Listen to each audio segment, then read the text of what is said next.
Hey tubers, me again. Hey, I want to share something with you. So, I was working on that hedge trimmer. We came out here, and you always want to make sure that, your repair works. So I came out, trimmed up these hedges right here. Got over to this big one. And you'll notice right across the top, I didn't get to that part. And now I'm going to go back inside, and I'm going to tell you why I didn't get to that part. Okay, guys, so yesterday, I'm going to have to put a link to that video in this, because if somebody just comes across this, they're not going to understand what's going on. So we replaced this carburetor, pretty straightforward, no big deal. But when I was looking at it, because you have to kind of like try to put your thoughts together before you actually turn on the light, before you make the video. And I was looking at this grommet right here, and there's only two lines that were coming out of here. There's the fuel, the fuel pickup, and then the fuel dump. And when I was looking at it and thinking, it's like, well, there's no vent. There's no vent for it. And so what happens is that as the machine is sucking up the gas, in order to do the work, and I probably ran it for, a good 15 minutes or so, what happens is like, obviously the fuel level goes down in the tank, and then it needs to be replaced by air, which is what the vent does. Different machines, like if they don't get tipped on their sides, this, that, and the other thing, they'll generally take and put like a little hole or a duckbill vent, I'll show you that here in a minute, in the cap or someplace. It needs to have that air to replace the fuel that's getting used. Otherwise, it creates a suction in here. Now, these fuel tanks on this Echo, they're pretty robust. They're pretty sturdy. And so what happens is it keeps sucking it out, and then it won't pick it up. So it ended up dying, and I thought it was like, okay, well, I'm running out of gas, because it didn't have an awful lot in there. Let's see if I can see. It's right up to about there right now. So I was just thinking, okay, well, if I laid it on its side, that the hose wasn't picking it up. Blah, blah, blah.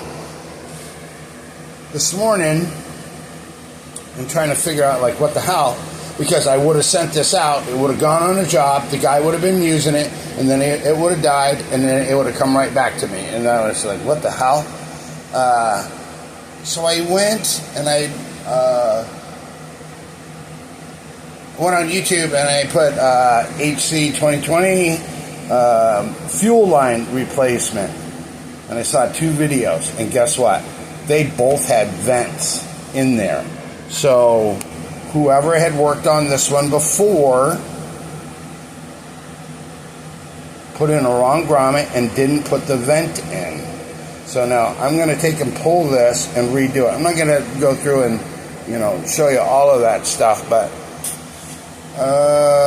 let me grab a vent, and I'll show you why it's important. Okay, hold on. Okay, so this is a typical, what you would get, like if you get a, like a tune-up kit or whatever. This is the vent, and if you've never actually opened one of these up, let me see if I can do it. Got that out of there. I might need a pair of pliers if I can't get it with my fingers. This is, I just call them duckbills. It's like a lot of times come on baby. There, see, like, you can check these. You can clean them. So down inside of there's a duckbill, and the duckbill is, hold on.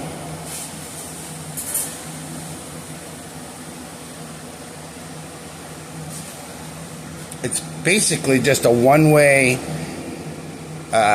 It's a one-way check valve. I'm going to take this out of here so you guys can see it in case you've never seen one before.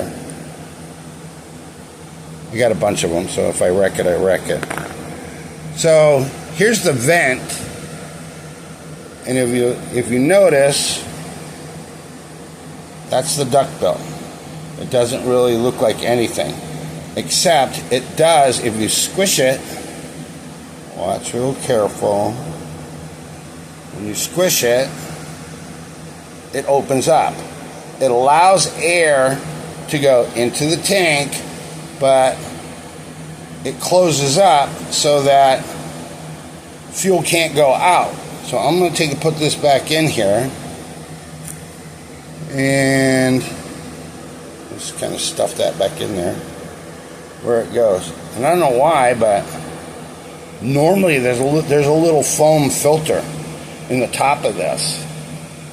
So I'll just try it without anyways. So I'm going to replace that grommet and put that in there. That's very important. I've done videos years and years and years ago about these stupid things. There. I got it back together. So I guess in closing, my friends, obviously, like, it runs, but I overlooked, and I thought about it, you guys. I thought about it. I even pulled this out. I pulled the gasket to see if there was like maybe a pinhole or something underneath that gasket, and there wasn't. And so, like, I did question it, but I didn't take it farther enough before I showed you guys everything that I did. So it's awesome that I learned something. Like, I don't know, if you know what you know, I don't really need to take and second guess myself, but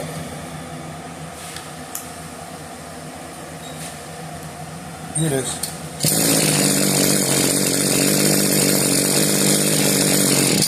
Still running, still works, hedges look good, blah, blah, blah.